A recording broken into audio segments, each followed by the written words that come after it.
मित्रांनो, आई कुठे काय करते या मालिकेमध्ये आपण असं बघणार आहोत. सर्वच जण जेवायला बसलेले असतात. अरुंधती ही संजनाच्या जाग्यावर जेवायला बसलेली असते, तर अरुंधती ही तिच्या ताटाकडे बघतच असते. तर कांचन म्हणत असते, अरुंधती तू काही पण खा. तर अरुंधती ही जेवायला सुरुवात करते. तर अरुंधतीला आठवतं की आशुतोषला सुद्धा वरण चपाती खूप आवडते. तर आशुतोषच्या आठवणीमध्ये अरुंधतीला खूप जोरात ठसका लागतो. तर अनिरुद्ध अरुंधतीला पाणी देत म्हणत असतो, तुझ्या पाठीवरून हात फिरवू का. तर ते बघून अरुंधतीला थोडं वाईटच वाटतं आणि अरुंधती नाही असं म्हणत असते. तर तिथे संजना असते. तर संजना ही जोरात थाळी वाजवते. तर अनिरुद्ध हा संजनाकडे राग बघत असतो.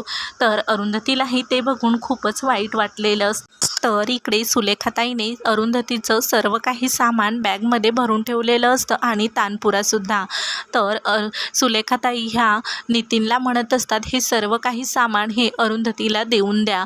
तिचं सामान थोडं काही इथे राहिलं होतं, हे सर्व सामान देऊन द्या. तर नितीन म्हणत असतो, मावशी तुझा सर्व काही विचार झालाय का. अगं तू परत विचार करून बघ, तुला अरुंधतीचा आधार वाटेल इथे जर असली तर.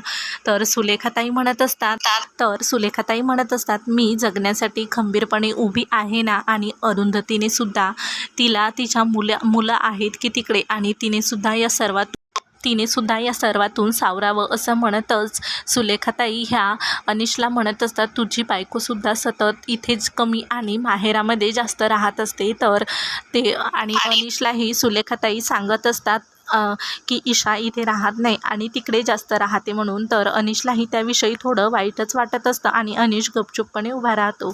तर इकडे कांचन ही अरुंधतीला घेऊन भाजी मंडीत आलेली असते आणि बडबड करत असते आणि घरातील सर्वांच्या आवडीनिवडी बोलत असते. तर अरुंधतीचं मात्र लक्ष कशातच लागलेले नसतं.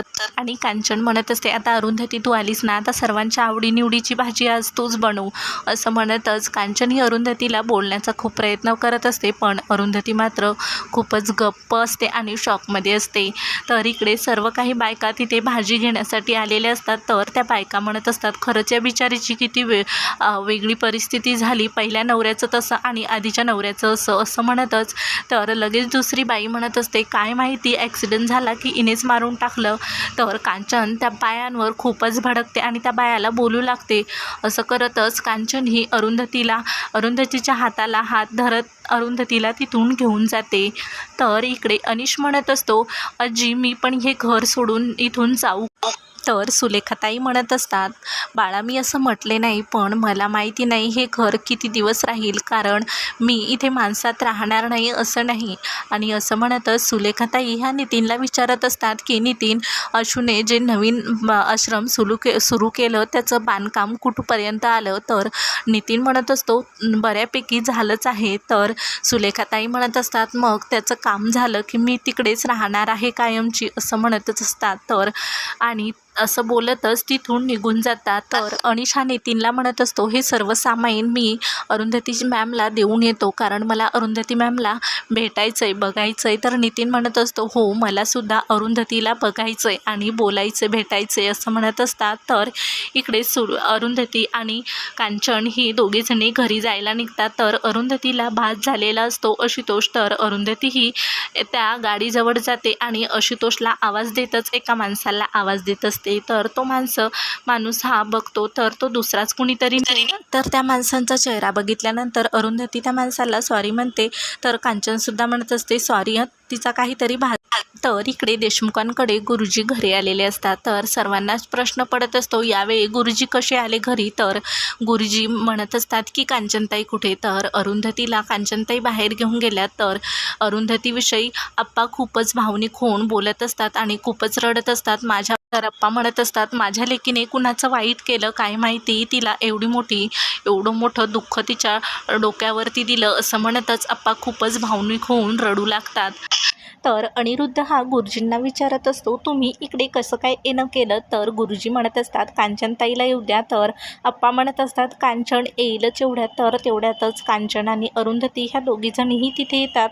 तर लगेच अनघा कांचनच्या हातामधली भाजीची सर्व पिशव्या घेऊन आतमध्ये निघून जाते. तर इकडे कांचन ही अरुंधतीला सोफ्यावरती बसवत कांचन ही अरुंधतीला सोफ्यावरती अनिरुद्धजवळ अरुंधतीला बसवते. तर कांचन ही गुरुजींना डायरेक्टलीच विचारते, मग तुम्ही यश आणि आरोहीच्या लग्नाचा मुहूर्त काढून आलात का? तर गुरुजी म्हणत असतात, कांचनताई तुम्ही अजिबात विचार करू नका आणि टेन्शन घेऊ नका, मी मुहूर्तच काढून आलो आहे, असं गुरुजी कांचनला म्हणत असतात.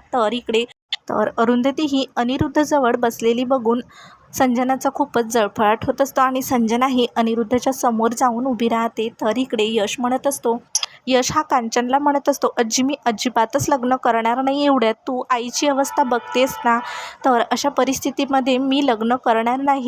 तर यश म्हणत असतो की मी 6 महिनेच नाही तर 6 वर्ष थांबायला तयार आहे. तर सर्वच जण यशला समजावून सांगत असतात आणि अरुंधती ही यशला म्हणत असते, यश तू माझ्यासाठी बिलकुल थांबू नकोस आणि खरंच तुमच्या आयुष्यामध्ये माझ्यामुळे खरंच खूप प्रॉब्लेम आलेले आहे. तर अरुंधती म्हणत असते यशला, यश आई म्हणतायत ना, तर तू पुढच्या हप्त्यामध्ये लग्न करून घे आणि माझा आशीर्वाद नेहमी तुझ्या सोबतच असेल, असं म्हणतच अरुंधती तिथून. तर सर्वच जण अरुंधतीकडे बघून सर्वांनाच खूप वाईट वाटलेलं असतं. तर कांचन म्हणत असते, यश बघ तुझ्या आईलाही वाटतंय की तू लग्न करावं आणि अरुंधती एवढ्या दिवसाची काहीही बोलली नव्हते, पण आज तुझ्यासाठी ती बोलली.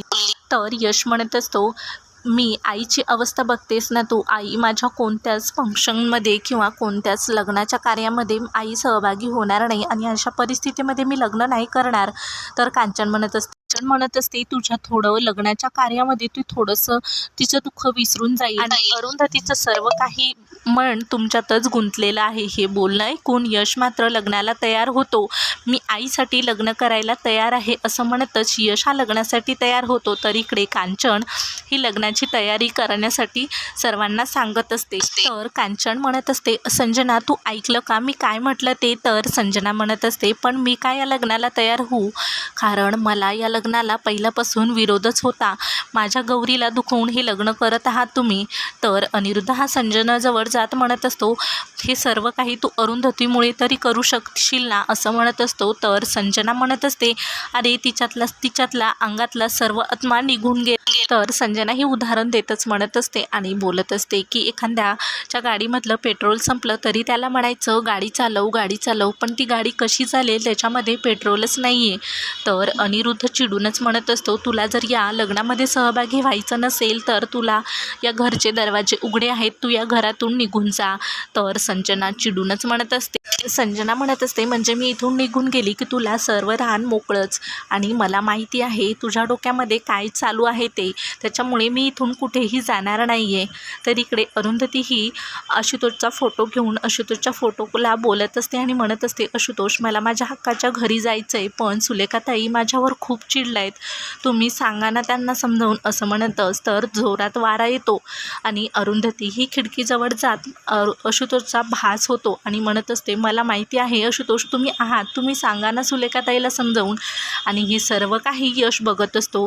तर यश हा अरुंधतीजवळ येत अरुंधतीला म्हणत असतो, आई कुणाशी बोलत आहे? तर अरुंधती म्हणत असते, बघ ना यश, आशुतोष माझ्याशी बोलतच नाही आहे. ते बघून यशला मात्र खूपच काळजी पडलेली असते अरुंधतीची. तर अशीच अपडेट बघण्यासाठी तुम्ही लगेच आपल्या चॅनलला सबस्क्राईब करून घ्या आणि आवडलं असेल तर कमेंट करून मला नक्कीच सांगा.